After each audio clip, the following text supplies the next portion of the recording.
अगर आप cheque bounce application, cheque bounce का केस करने की सोच रहे हैं या आपके खिलाफ हुआ है, तो इसे आसान भाषा में इस तरह समझा जा सकता है। एक, चेक बाउंस की मुख्य धारा, द मेन लॉ। भारत में इसके लिए सिर्फ एक ही मुख्य धारा सबसे ज्यादा इस्तेमाल होती है, सेक्शन 138, धारा 138। ये नेगोशिएबल इंस्ट्रूमेंट्स एक्ट 1881 का हिस्सा है। इसके तहत चेक बाउंस होना एक आपराधिक अपराध है। धारा 420, चीटिंग। अगर नियत शुरू से ही धोखा देने की थी, तो वकील कभी कभी धारा 138 के साथ धोखाधड़ी 420 की धारा भी लगवाते हैं। 2, चेक बाउंस एप्लीकेशन, कंप्लेंट क्या है? यह वह कानूनी दस्तावेज या शिकायत पत्र है जो चेक लेने वाला व्यक्ति पेई अदालत में जमा करता है। जब चेक बाउंस हो जाता है और नोटिस भेजने के बाद भी पैसे नहीं मिलते, तब वकील के जरिए कोर्ट में ये कंप्लेंट फाइल की जाती है।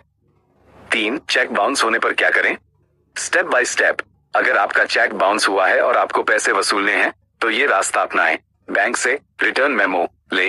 बैंक आपको एक पर्ची देगा जिसमें बाउंस होने का कारण, जैसे पैसे कम हैं, लिखा होगा। इसे संभाल कर रखें। कानूनी नोटिस भेजें। सबसे जरूरी, चेक बाउंस होने के 30 दिनों के अंदर आपको सामने वाले को एक रजिस्टर्ड पोस्ट के जरिए लीगल नोटिस भेजना होगा।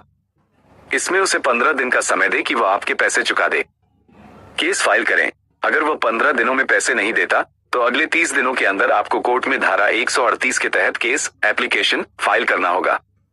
4, आसान विवरण। क्या क्या होना जरूरी है? केस जीतने के लिए ये 3 चीजें आपके पास होनी चाहिए। वैलिड डेट, आपने उसे उधार दिया था या कोई व्यापारिक लेन देन था, इसका सबूत।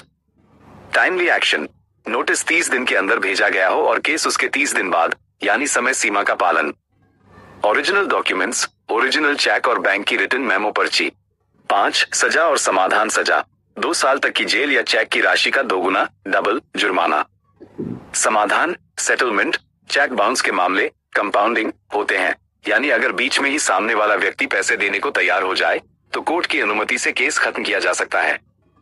साधारण सलाह, ये केस दीवानी, सिविल नहीं बल्कि फौजदारी, क्रिमिनल होता है, इसलिए पुलिस नहीं बल्कि सीधे कोर्ट जाना पड़ता है। एक अच्छे वकील से नोटिस ड्राफ्ट करवाना सबसे पहला और सबसे अहम कदम है।